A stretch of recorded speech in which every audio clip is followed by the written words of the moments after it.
Many refugees fleeing Ukraine cross over the border into Moldova. It was here in Moldova at Chisnau Airport that we met Natalia. This is her story. Yeah, you see people trying to hit this drone in any means they can. Oh wow, so that's what the drones look like. They look like mini planes. And this is aftermath. And again, a residential building that is no connection to any military object or anything. Who builds the kamikaze drones? They buy it from Iran. Iran. And they buy many, like more than 2,000. Hi, I'm Natalia and I'm from Dnipro. That is located to the east of Ukraine, and our region is actually on the border of that regions. Where is war conflict now. So we are basically surrounded by that regions, Donetsk, Kherson, Zaporizhia, that are currently occupied. And I stay in Dnipro. I have not left since the war started because all my family is there, and for me it was harder to leave than to stay because my parents, they don't want to leave, and my brother, he is in his middle ages, he cannot leave, and his wife and kid, they don't want to go without him. So that's why I took decision to stay and to leave this situation. And it's also for me is important to see what's going on, because when I am home I can see where is explosion happened, and then it's finished. I can be sure that my family is safe. If I'm abroad, I cannot control this, and I be more maybe frightened, but not knowing what is going on there. And now I'm in Moldova because I want to leave for some time to Turkey to take some time without air raid sirens, without explosions. And I'm planning to go back home, but I'm not sure what is situation there, because now we have these shortcuts of electricity and maybe some internet problems, and this is crucial for me to have a stable internet connection. So after 2 weeks I will consider what I will do next, because every day situation is changing and we don't know. How worried are you for your family? Are you very worried for your family? Yeah, when I leave, I don't follow completely the news constantly. That's why, but I have this application on my phone, and it's actually let me know when this air raid siren starts, where I can check in the real time what's going on in my home city. And currently I can see that there is air raid threat, and you need to go to shelter if you are in Dnipro. And also I can check if other cities have the same threat. And I see that half of the Ukraine is actually now under this air raid threat. So all the cities and I'm here actually, Dnipro, you can see.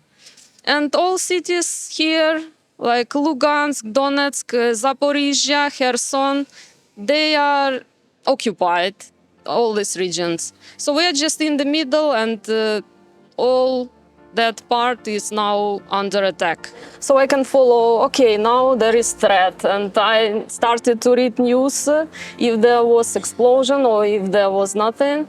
And so I have some kind of worries, but I can check with my mom if everything is fine with them. And why did you decide to go? As I said, I just want to take some time free of this threat, like existential threat, when you cannot sleep at night because you always need to think, where is my stuff, if I'm able to catch everything, if I need to leave urgently. And I just want to spend a few weeks to be calm and to concentrate and to go back.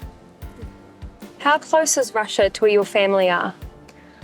So we are about 150 kilometers from the war zone. Actually, troops are not close to us, Russian troops, but they can reach us with missiles and these kamikaze drones. And this is the main threat currently in our city. And that's why we need more air defense system. And that's why Ukraine is always asking for our partners, countries, to help to close the sky, because it's main danger now. You cannot be sure that the missile does not hit residential building, because it's happening a lot that schools, universities, hospitals, they are targeted for some reason, and this is a politic of threatening. So they just want that people are frightened and they just surrender. So yeah, that's why we need more help, we need more air defense system, we need more weapons so we can better protect ourselves. And we are ready to protect ourselves, our army. We don't ask other people to come because we are ready to fight ourselves for our country. But we need more weapons and especially air defense systems. How do you think the war is going to end? Oh, I think nobody knows the answer currently, but I think that we don't have other chances. We need to stand. Can you tell us about your family back home? Are you worried about them being drafted? My brother, he is 45 years old. He also works remotely. And currently, he didn't receive any call to join the army.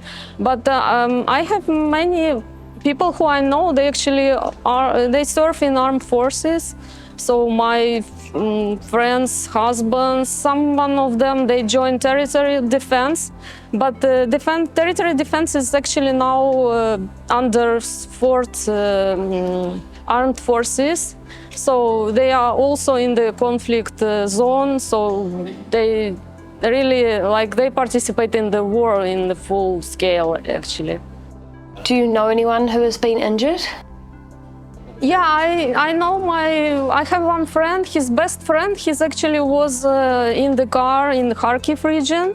He was actually very technically professional guy, and he invented this